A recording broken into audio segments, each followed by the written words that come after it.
Velkommen til. Du så Vestergårdvej 5. Nu er jeg fandme lige vise jer, hvordan det går på 25 meter med dolly efter et forår. Så følg med.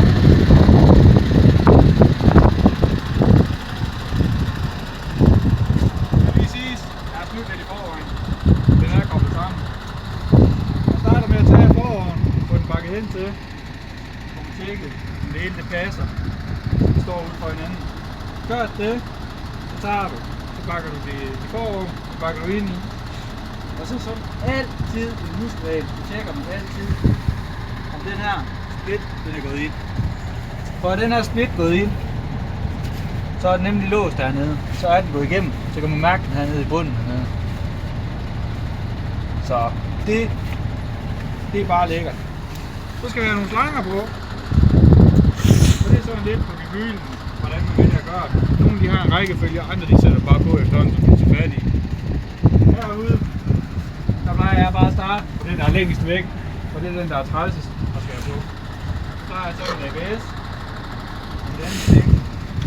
Nu får jeg sætte det til. Og jeg starter selvfølgelig altid med min ABS. Fordi den skal også have tid til at lige finde ud af, hvad der er, der foregår. Så kan man høre, den klikker om bag i. Det betyder, at ABS'en den er aktiveret. Så den er sat ordentligt i. Og det sidste stik. Bum.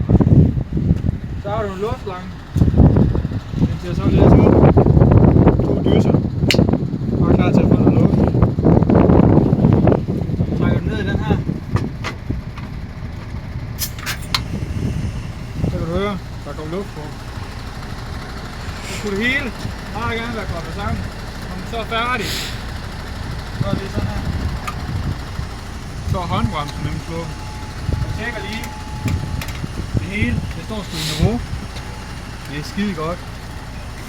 Når det hele er koblet sammen, så går man stadig lige rundt. Jeg tjekker lige dolly, og det hele ser rigtig ud inde med skramlen og misse hjul. Og dolly'en må man jo godt køre med for sig selv og vej. Så der tjekker man selvfølgelig også lige lys, hvis man skal ud og hente en trailer inden. Så tjekker man det ikke igen. Det hele vejen rundt. Og ned bagpå. Så tjekker man lige om der er lys i det hele. Det ser rigtig ud. Der har masser af lys. Så skal man selvfølgelig, når man kører med 25 meter, så kan man sætte et skilt, hvor der står 25 meter på. Eller 25,5,20. Så man kan advare om, at det der kan man køre. Det er et langt træk. Det er ellers bare det.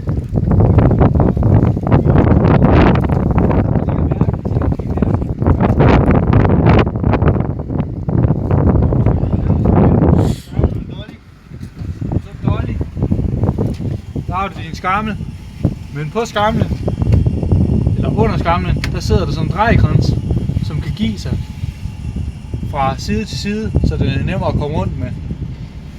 Men når man bakker til, så gør man lige sådan her, så låser den. Der sidder sådan her bagved. Så går ind i den. Ja. Når man har gjort det, så er det meget nemmere at bakke til hinanden.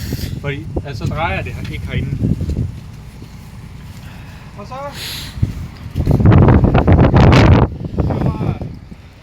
det stiger afsted. Du har kørt noget 25 meter. Det bliver ikke bedre. Og så giver jeg lige en omgang.